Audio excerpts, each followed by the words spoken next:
ሰላም ጤና ይስጥልን የተከበራችሁ የኢፌዴሪ መከላከያ ሰራዊት የዩቲዩብ ቻናላችን ተከታታዮች ወቅታዊ ሰራዊታችንን የተመለከቱ መረጃዎችን አደርሳችኋለሁ።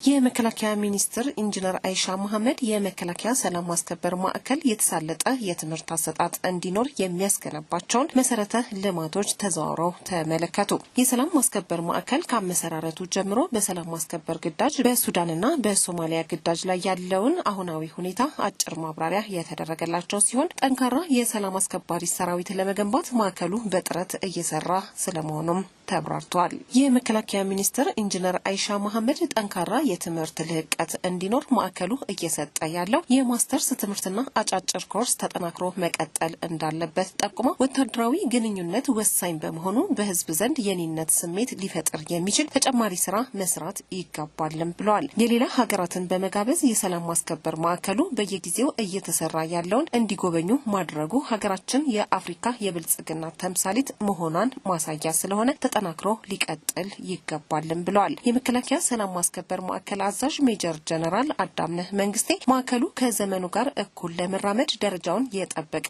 ትምህርት ለመስጠት እየተሰራ ስለመሆኑም ገልጸዋል። ከተለያዩ ክልሎች የሚመጡ ሲቪሎችን ጨምሮ የሌላ ሀገር ዜግነት ላላቸው ትምህርት እንደሚሰጥም ተጠቁሟል።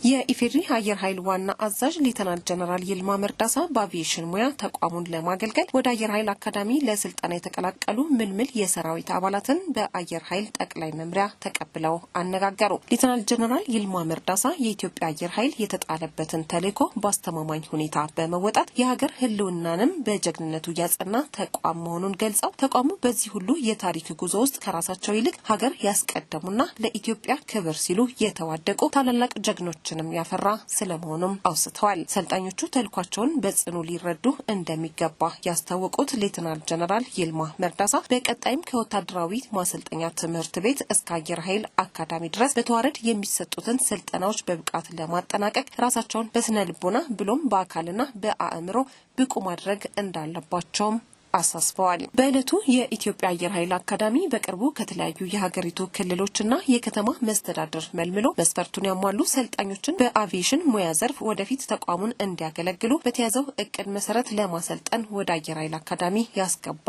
ስለመሆኑም ተጠቁሟል።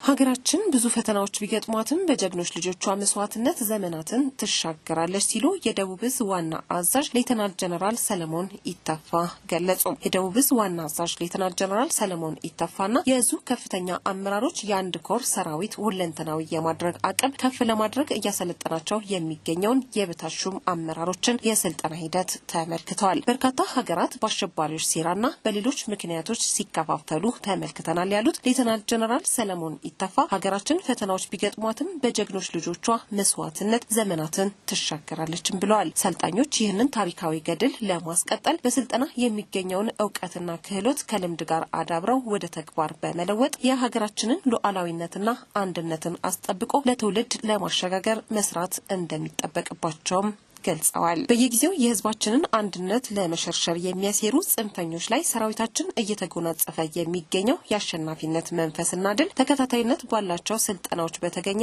እምቅ አቅም መሆኑንም ጀነራል መኮንኑ ጠቁመዋል። ሰራዊታችንና ስልጠና የማይነጣጠሉ የአንድ ሳንቲም ሁለት ገጽታዎች ናቸው ያሉት ጀነራል መኮንኑ ካለው ሀገራዊና ወቅታዊ የግዳጅ ሁኔታ አንጻር ተኪ አመራሮችን አፍርቶ በስነ አእምሮና በአካል ማብቃት ለላቀ ድልና ስኬት መሰረት ነውም ብለዋል። እየወሰዱት ባለው ስልጠና ማንኛውም ግዳጅ በብቃት መወጣት የሚያስችል በቂ አቅም እየፈጠሩ መሆናቸውን የተናገሩት ደግሞ ስልጠናውን በመከታተል ላይ የሚገኙት የበታች ሹም አመራሮች ናቸው።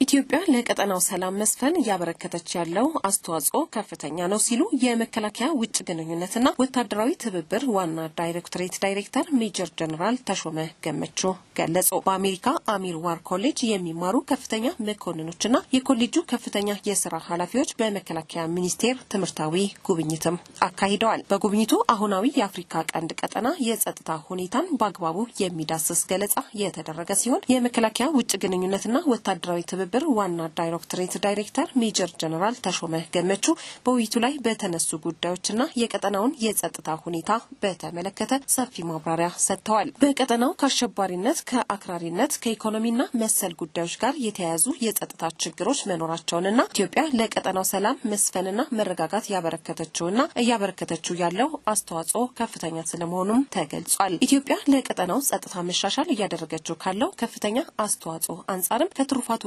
ተጠቃሚ መሆን እንዳለባት በውይይቱ ተመላክቷል። የጸጥታ ስጋት ተብለው የተቀመጡት ጉዳዮች የቀጠናው ብቻ ሳይሆን ዓለም አቀፋዊ የሰላም እንቅፋት በመሆናቸው እነዚህን የጋራ ጠላቶች ከዓለም አቀፉ ማህበረሰብ ጋር በጋራ ለመዋጋትና ፍትሃዊ የሀብት ክፍፍል እንዲኖር በትብብር ለመስራት የመንግስትም ሆነ የተቋሙ በር ሁሌም ክፍት መሆኑም ተገልጿል። የዩቲዩብ ቻናላችን ተከታታዮች ወቅታዊ ሰራዊታችንን የተመለከቱት መረጃዎች የተከታተላችሁት ነበረ። በያላችሁበት መልካም ጊዜ